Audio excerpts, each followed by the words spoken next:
안녕하세요. 오늘 이 자리에 함께하신 모든 분들의 마음에 하나님의 깊은 평안과 은혜가 가득하기를 먼저 기도합니다.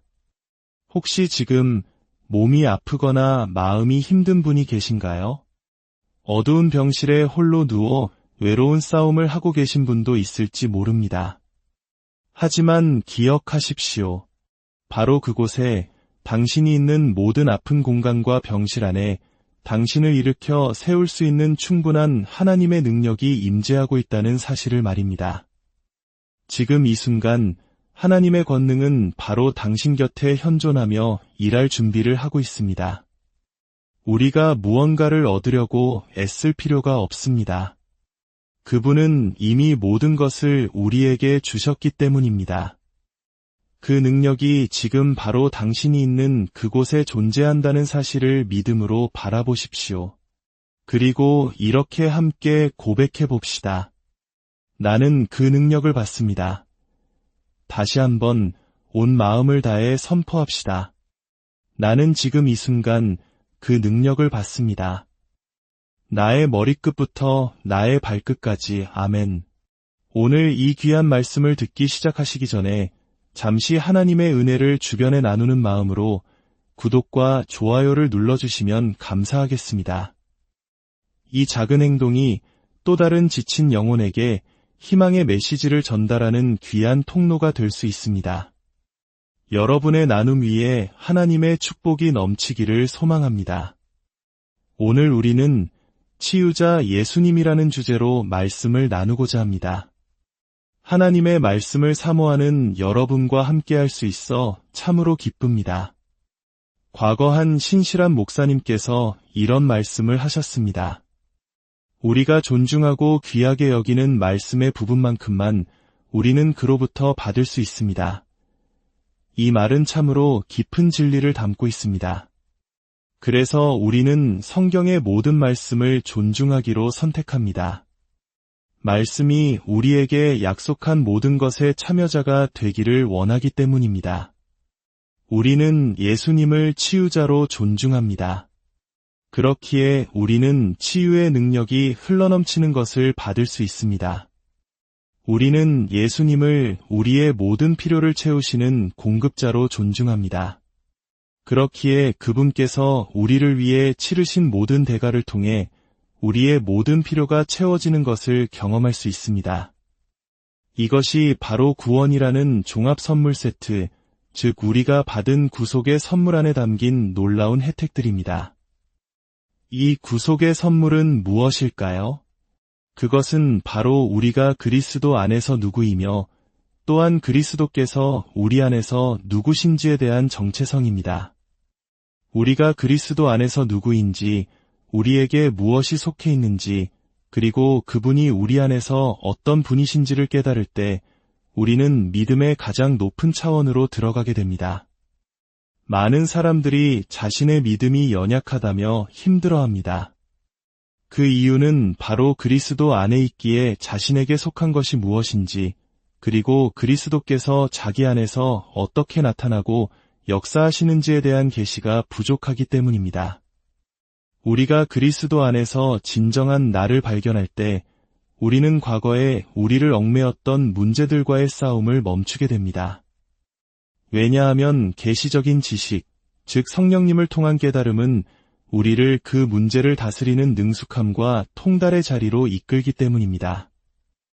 우리가 계속해서 이 주제를 반복하며 말씀을 듣고 묵상하는 이유는 무엇일까요? 바로 잘못된 생각의 흐름을 끊어내기 위함입니다.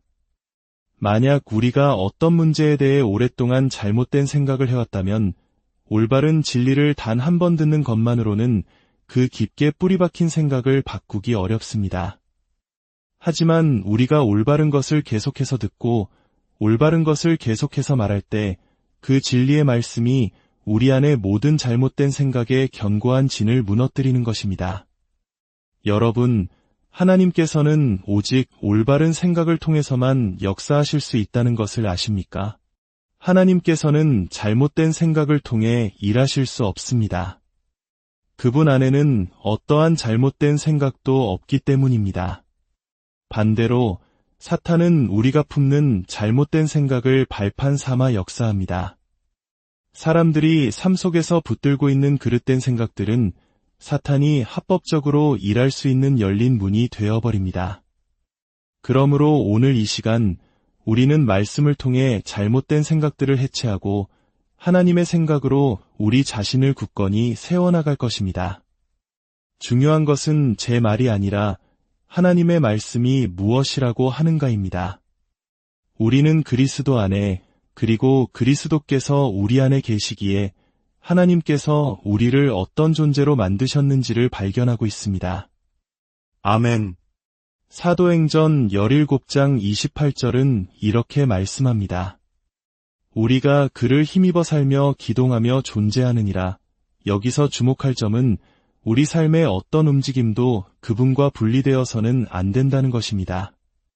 하나님께서는 우리 삶의 모든 순간에 함께 하시고 참여하기를 원하십니다. 아니, 단지 참여하시는 것을 넘어 우리의 모든 발걸음을 직접 인도하기를 원하십니다. 왜일까요? 우리가 인생의 길에서 헛된 걸음을 걷거나 길을 잃지 않고 가장 정확하고 성공적인 길로 나아가게 하기 위함입니다. 그분 안에서 우리는 살고 그분 안에서 움직이며 그분 안에서 존재합니다. 이 그분 안에서라는 진리는 단순히 위급한 순간이나 이기의 순간에만 필요한 것이 아닙니다. 이것은 우리의 매일의 삶을 위한 것입니다.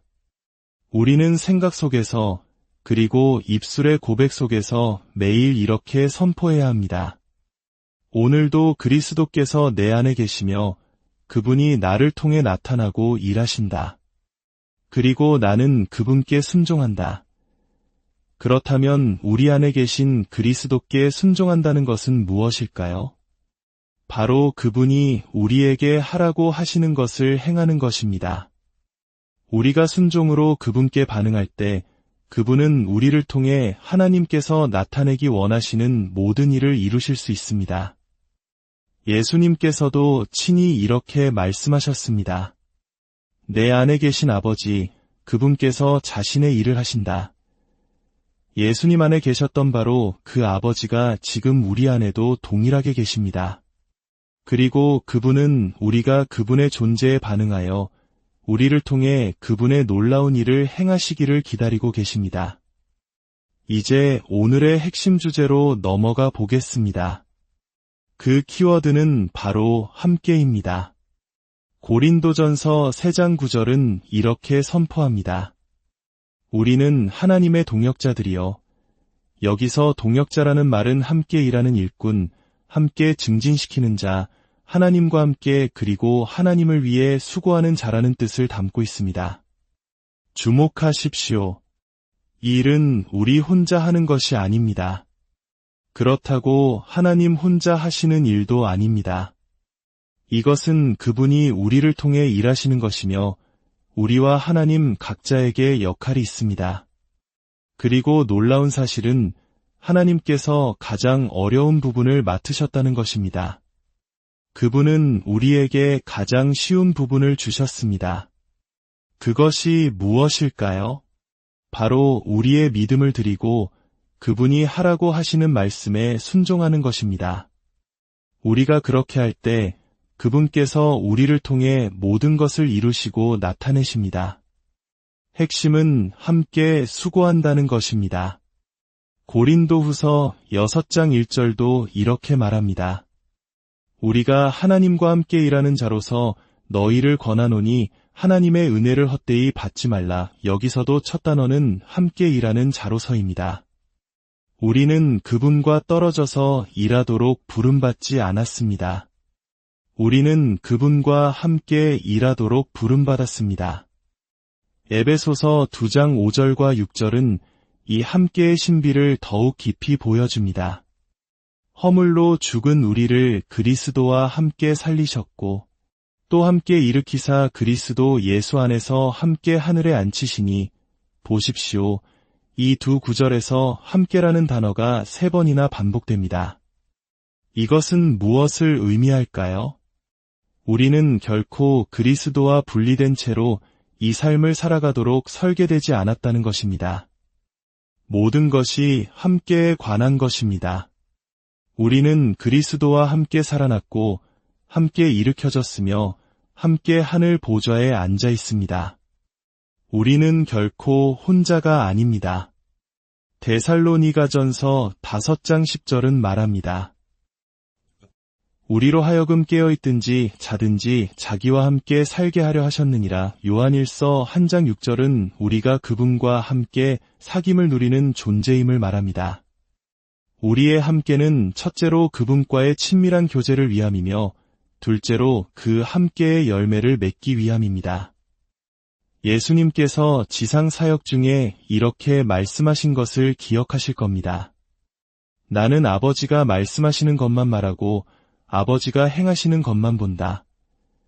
예수님께서 병자를 고치시고 기적을 행하시고 사람들이 들어본 적 없는 놀라운 계시를 선포하신 모든 것은 먼저 아버지 하나님과의 교제 속에서 그분과 함께하는 시간 속에서 보고 들었기 때문에 가능했습니다. 먼저 그분과 함께 교제하고 그 후에 세상으로 나아가 하나님과 함께 움직이며 그 열매를 맺는 것입니다. 이 함께라는 진리가 우리의 삶에서 어떻게 실제가 되는지 한 젊은 형제의 이야기를 통해 나누고 싶습니다. 30살을 코앞에 둔 어느 젊은 형제의 이야기입니다. 그는 어느 날 밤 모든 것이 완벽하고 행복한 상태로 잠자리에 들었습니다. 그런데 한밤중에 잠에서 깨어났을 때 그는 극심한 우울감과 절망감, 심지어는 자살 충동까지 느끼는 감정에 휩싸였습니다. 그의 삶에는 그런 감정을 유발할 만한 어떤 사건도 어떤 이유도 없었습니다. 이것이 무엇일까요? 바로 사탄이 만들어내는 거짓 감정입니다. 사탄은 우리가 어떤 것을 느끼기 때문에 그것이 사실이라고 믿게 만들려고 합니다.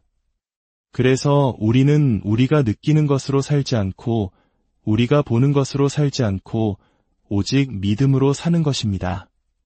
시편 23편 5절은 우리에게 놀라운 진리를 가르쳐 줍니다. 주께서 내 원수의 목전에서 내게 상을 차려주시고 이 말씀을 보십시오. 원수가 바로 눈앞에 있다는 것입니다.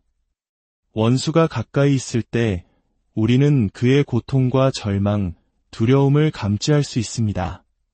하지만 그것은 우리의 것이 아닙니다. 그것은 원수, 즉 사탄의 것입니다. 그 감지를 내 것으로 착각하고 받아들여서는 안 됩니다. 하나님께서는 원수가 바로 앞에 있음에도 불구하고 우리를 위해 구원과 축복과 은혜의 잔치상을 차려놓으셨다고 말씀하십니다. 원수의 존재에 집중하지 말고 하나님께서 우리 앞에 펼쳐놓으신 풍성한 식탁에 참여하십시오. 단지 우울한 기운을 감지한다고 해서 내가 우울한 사람이 되는 것은 아닙니다. 마치 방 안에 시원한 에어컨 바람을 느낀다고 해서 내가 에어컨이 되는 것이 아닌 것과 같습니다. 우리는 단지 그 방 안에서 움직이는 것을 감지할 뿐입니다. 사탄이 가져오는 감정은 그의 것이지 당신의 것이 아닙니다.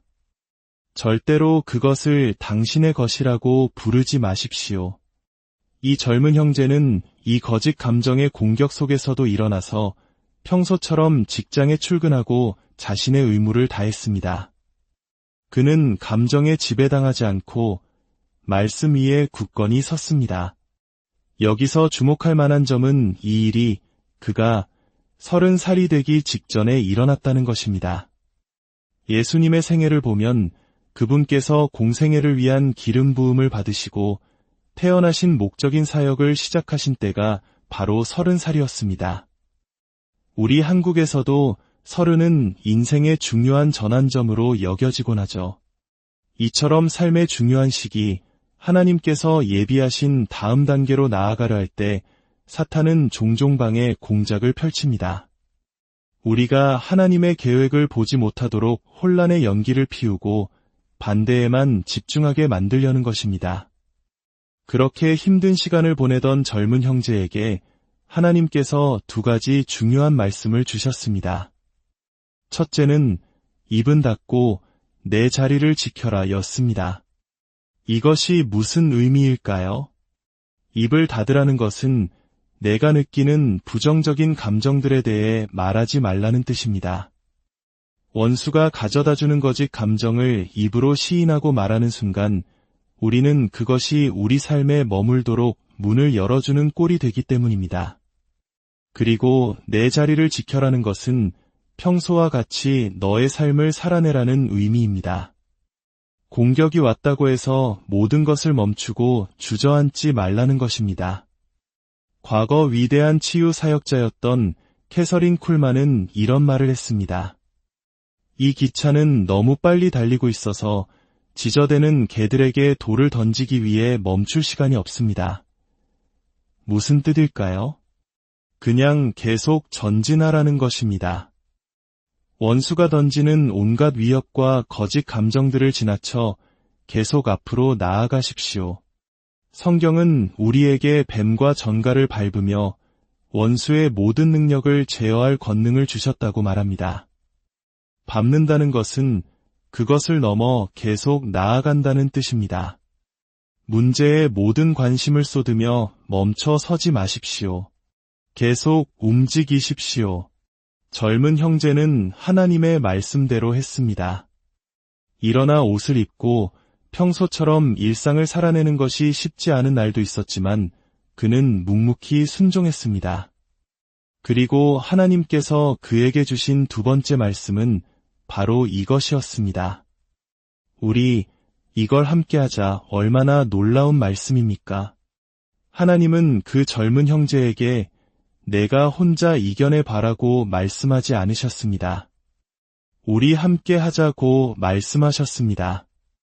우리가 에베소서에서 보았듯이 우리는 그리스도와 함께 일으켜지고 함께 하늘에 앉힌 존재입니다. 하나님은 우리 삶의 어떤 부분도 우리가 그분과 분리되어 혼자 감당하기를 원치 않으십니다. 그분은 말씀하고 계십니다.